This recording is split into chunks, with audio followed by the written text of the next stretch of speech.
Egypt പ്രാചീന സംസ്കാരങ്ങളുടെയും ചരിത്രപരമായ സൈറ്റ്സിൻ്റെയും നാടാണിത്. വടക്കൻ ആഫ്രിക്കയുടെ ഒരു പ്രധാന രാജ്യമായ ഈജിപ്ത് ഒരു കാലത്ത് ലോകത്തിലെ പ്രബലമായ സംസ്കാരങ്ങൾ കാത്തുസൂക്ഷിച്ചിരുന്നു. ഇന്ന് ഈജിപ്ത് അതിൻ്റെ സമ്പന്നമായ പൈതൃകം, പ്രാചീന മമ്മികൾ, മഹത്തായ പിരമിഡുകൾ, നൈൽ നദി തുടങ്ങിയവ ആസ്പദമാക്കി വിനോദസഞ്ചാരികളെ ആകർഷിക്കുകയും ചെയ്യുന്നുണ്ട്. ഈജിപ്ത് ഒരു ഏറെ പഴക്കമുള്ള സംസ്കാരമാണ് ഇപ്പോഴും വെച്ചു കൊണ്ടുവരിക്കുന്നത്. ഏകദേശം 3000 BC മുതൽ പ്രാചീന ഈജിപ്ഷ്യൻ സംസ്കാരം സ്വതന്ത്രമായിരുന്നു. ഈജിപ്തിന്റെ ചരിത്രത്തിൽ ഫറവോസ് വളരെ പ്രധാനപ്പെട്ട പങ്ക് വഹിക്കുന്നുണ്ട്. ഇവർ രാജാക്കളായിരുന്നുവെങ്കിലും ദൈവിക അധികാരമുള്ളവർ എന്നാണ് അവർ അവകാശപ്പെടുന്നത്. പിരമിഡുകൾ ഈജിപ്തിന്റെ ചരിത്രത്തിലെ ഏറ്റവും പ്രശസ്തമായ സാംസ്കാരിക സ്മാരകം കൂടിയാണ്. അതിന്റെ ഏറ്റവും വലിയ പിരമിഡായ ഗിസ ഹിപ്രാമിഡ് ഇതിന്റെ സൃഷ്ടിയും കൃതിയും മഹിമയും ഇന്നും ലോകത്ത് വളരെയധികം ആകർഷണം സൃഷ്ടിക്കുന്നുണ്ട്. ലിബിയ, സുഡാൻ, ഗാസ, ഇസ്രായേൽ എന്നിവയാണ് ഈജിപ്തിന്റെ അതിരുകൾ. ഈജിപ്തിന്റെ വടക്കേ തീരം മെഡിറ്ററേനിയൻ കടലും കിഴക്കേ തീരം ചെങ്കടലുമാണ്. ആഫ്രിക്കയിലെ ഏറ്റവും ജനസാന്ദ്രതയുള്ള രാജ്യങ്ങളിൽ ഒന്നാണ് ഈജിപ്ത്.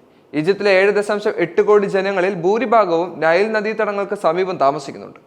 നൈൽ നദീതടങ്ങൾ മാത്രമാണ് ഈജിപ്ത്യൻ കൃഷിക്ക് അനുയോജ്യമായ ഭൂവിഭാഗം. ഈജിപ്തിലെ ഒരു വലിയ ഭാഗം സഹാറ മരുഭൂമിയുടെ ഭാഗമാണ്. ഇവിടെ ജനവാസം വളരെ കുറവാണ്.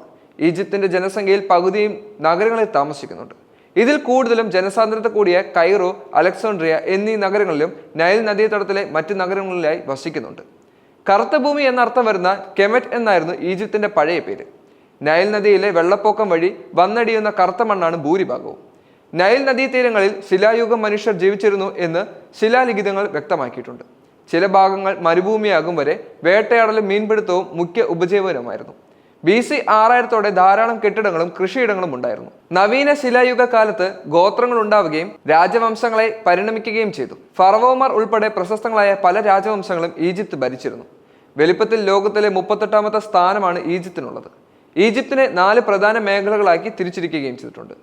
നെൽവാലിയും ഡെൽറ്റയും, പടിഞ്ഞാറൻ മരുഭൂമി, കിഴക്കൻ മരുഭൂമി, സിനേ ഉപദ്വീപ് എന്നിവയാണവ. അറബിയാണ് ഔദ്യോഗിക ഭാഷ. ഈജിപ്തിലെ കൈറയിലെ ഭാഷയാണ് കൂടുതലായി ഉപയോഗിക്കുന്നത്.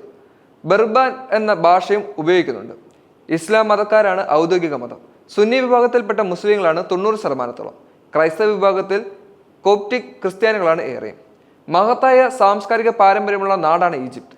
സിനിമ, സംഗീതം, നാടകം ഈ രംഗങ്ങളിൽ ഇന്ന് ഈജിപ്ത് പ്രശസ്തമാണ്. പരമ്പരാഗത സംഗീതത്തിന് പുറമെ പാശ്ചാത്യ സംഗീതവും ഇവർ ആസ്വദിക്കുന്നവരാണ്. ഡ്രമ്മും ടംപറ്റും ഉപയോഗിച്ച് അവതരിപ്പിക്കുന്ന സെയ്ദി എന്ന സംഗീതം, ഫെലാനി, സവാഹില എന്നിവയും പ്രശസ്തമാണ്. ഷാബി, അൽജിൽ എന്നിവ ആധുനിക സംഗീതങ്ങളാണ്. ഫുട്ബോളും ചതുരംഗവുമാണ് പ്രധാന വിനോദങ്ങൾ. തദ്ദേശീയരും വിദേശീയരും ഒരുമിച്ച് ആഘോഷിക്കുന്ന പരമ്പരാഗത കലാരൂപങ്ങളും സർക്കസും എല്ലാം ഇവിടെ നടന്നു പോകുന്നുണ്ട്.